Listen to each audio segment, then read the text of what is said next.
Halo, Halo semuanya. halo. Halo, kami dari Kelompok satu, Hukum Kekayaan Intelektual. Perkenalkan, nama saya Severan Renaldi.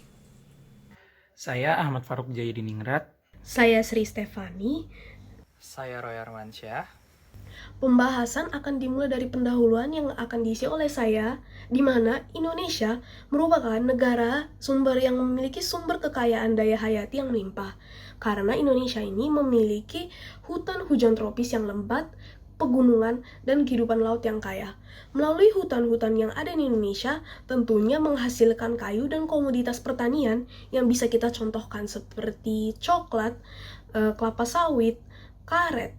Nah, melalui hasil-hasil komoditas pertanian tersebut tentunya memberikan nilai ekologis, ekonomis, dan sosial yang berharga untuk memenuhi kebutuhan pangan nasional. Nah, varietas tanaman dinyatakan muncul dari suatu jenis atau spesies yang ditandai oleh bentuk tanaman, pertumbuhan tanaman, daun, bunga, biji, dan ekspresi karakteristik genotip atau kombinasi genotip yang dapat membedakan dari jenis atau spesies yang sama.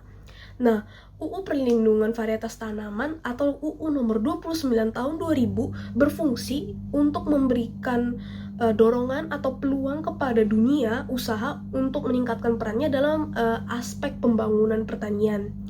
Nah, perlindungan varietas tanaman ini dapat diberikan bila varietas tanaman yang dihasilkan itu memiliki perbedaan karakteristik dan fisik dari varietas tanaman yang lain, sehingga perlu mendapatkan perlindungan varietas tanaman, yang dimana perlindungan varietas tanaman ini tergolong khusus diberikan oleh negara kepada pemulia atau yang disebut dengan pemegang hak perlindungan varietas tanaman atau PV. Ada kasus pertama mengenai sejumlah petani di Jawa Timur itu diseret ke pengadilan karena dituduh memasukkan benih jagung. Nah, seorang petani ini malah diadili di dua pengadilan berbeda. Nah, lalu putusan hakim di kedua pengadilan pun tidak sama. Nah, kejadian ini dialami oleh Burhana, seorang petani di Jawa Timur. Nah, si Burhana ini divonis 5 bulan penjara karena dituduh mengedarkan benih jagung tanpa sertifikasi. Nah, adapun petani lain yang dijerat dengan tuduhan meniru cara bercocok tanam perusahaan. Lalu ada pula yang dituduh memasukkan merek atau pencurian benih. Nah, jika membahas mengenai Undang-Undang Perlindungan Varietas Tanaman, Undang-Undang Perlindungan Varietas Tanaman ini memuat sanksi kepada orang-orang yang menggunakan varietas tanaman tanpa seizin pemegang hak PVT tersebut. Nah, hak pemegang PVT ini memberikan izin kepada pihak ketiga juga berlaku untuk varietas tanaman varietas turunan esensial yang berasal dari suatu varietas yang dilindungi atau varietas yang telah terdaftar dan diberi nama.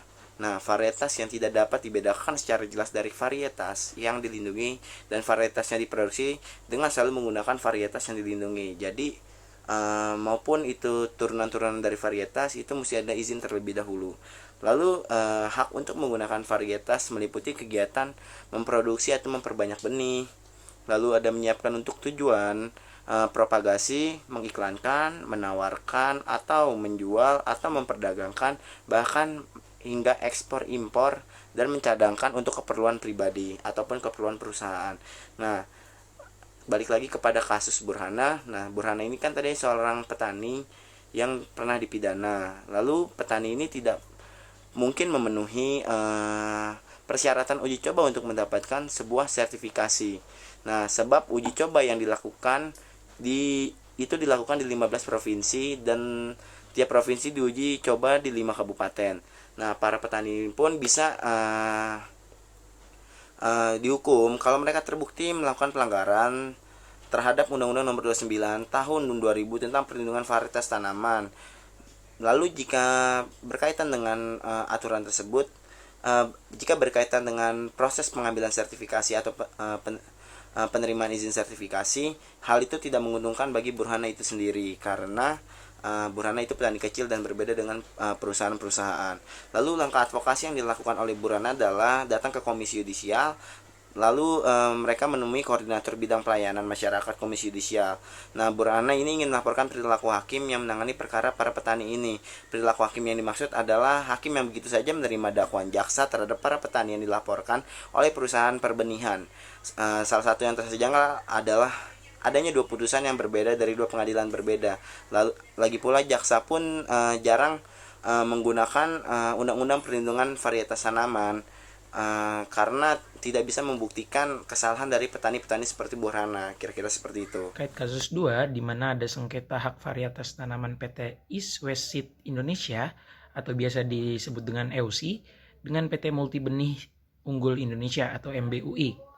Di mana kasus posisi kasus tersebut adalah pada tahun 2002 PT East West Seed Indonesia itu adalah suatu perusahaan agroindustri patungan Indonesia Belanda yang berkedudukan di Purwakarta bersengketa dengan PT Multi Benih Unggul Indonesia yang berkedudukan di Tanggul.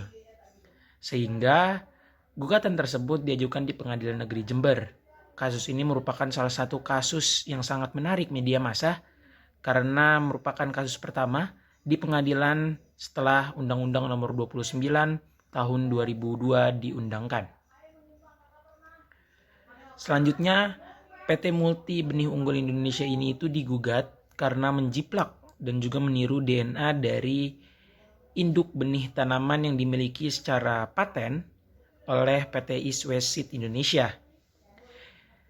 East West Seed Indonesia ini adalah perusahaan pencetak benih tomat, cabai, kemudian terong, dan lainnya. Penjiplakan tersebut itu ditemukan dan didapat dari salah satu tim riset pasar EWSI yang menemukan 5 bibit varietas sayur hibrida yang memang dicurigai adalah miliknya. Setelah dilakukan suatu penelitian di laboratorium, maka keluarlah hasil yang sangat mengagetkan bahwasannya memang 5 sayuran tersebut adalah berasal dari PT EWSI yang dibuat pada tahun 1990.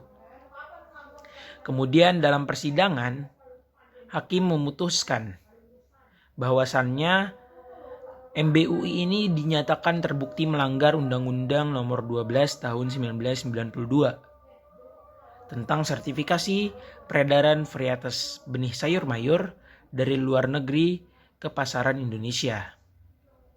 Dalam putusan tersebut juga memang dijelaskan bahwasannya PT EWSI itu memiliki sertifikat yang sah, sertifikat yang paten, akan tetapi PT Multi Benih Indonesia ini tidak memiliki sertifikat yang sah.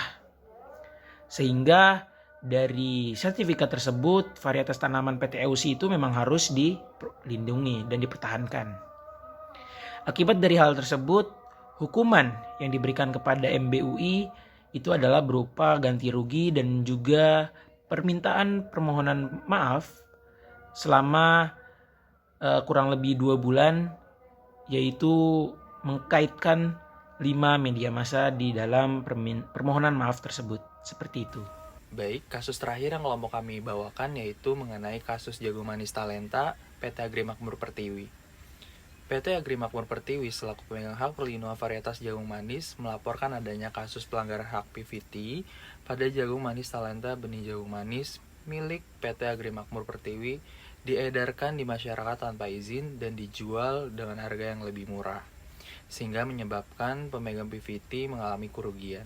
Dari permasalahan tersebut maka bisa diselesaikan menggunakan 2 cara, yaitu ligitasi dan non-ligitasi. Non-ligitasi merupakan penyelesaian sengketa di luar pengadilan yang dilakukan atas kesepakatan bersama dari kedua belah pihak. Adapun macam-macam penyelesaian non-ligitasi bisa berupa arbitrase, negosiasi, mediasi, dan konsiliasi. Ligitasi merupakan seperti gugatan keperdataan. Adapun ketentuannya mengenai hak menggugat diatur dalam Bab 9 Undang-Undang Perlindungan Varietas Tanaman tentang hak menuntut yang terdiri dari pasal 66 hingga pasal 69 Undang-Undang Perlindungan Varietas Tanaman. Pemegang hak PVT atau pemegang lisensi wajib dan berhak menuntut ganti rugi ke pengadilan negeri. Segala pembahasan yang telah disebutkan, maka dapat ditarik kesimpulannya sebagai berikut. Dengan perkembangan ilmu pengetahuan yang semakin pesat, hal ini berpengaruh terhadap perekonomian. Perlindungan varietas tanaman menjadi sangat penting di Indonesia karena pada saat ini sudah memasuki era perdagangan bebas dan mengakibatkan hukum kekayaan intelektual menjadi suatu hal yang wajib dan untuk dijadikan hal yang strategis.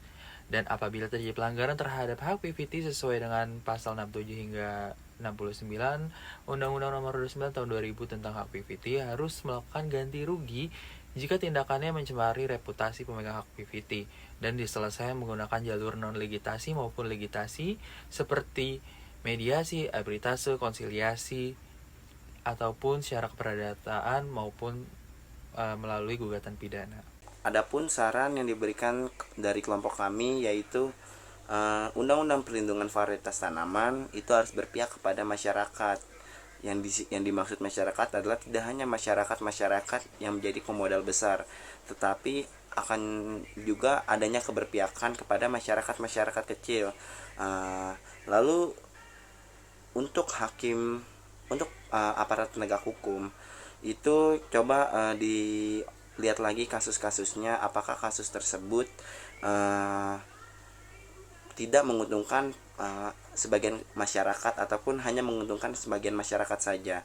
Dan posisi hukum di sini pun juga harus adil setegak-tegaknya. Lalu terkait Undang-Undang Perlindungan Varietas Tanaman, yaitu Undang-Undang Nomor 29 Tahun 2000, itu juga harus berpihak pada masyarakat, karena dengan undang-undang berpihak pada masyarakat yang notabene Undang-Undang Perlindungan Varietas Tanaman ini secara tidak langsung merupakan undang-undang yang timbul akibat dari ide masyarakat yang terus berkembang terkait varietas tanaman. Kira-kira seperti itu. Mungkin sekian pemaparan dari kelompok kami.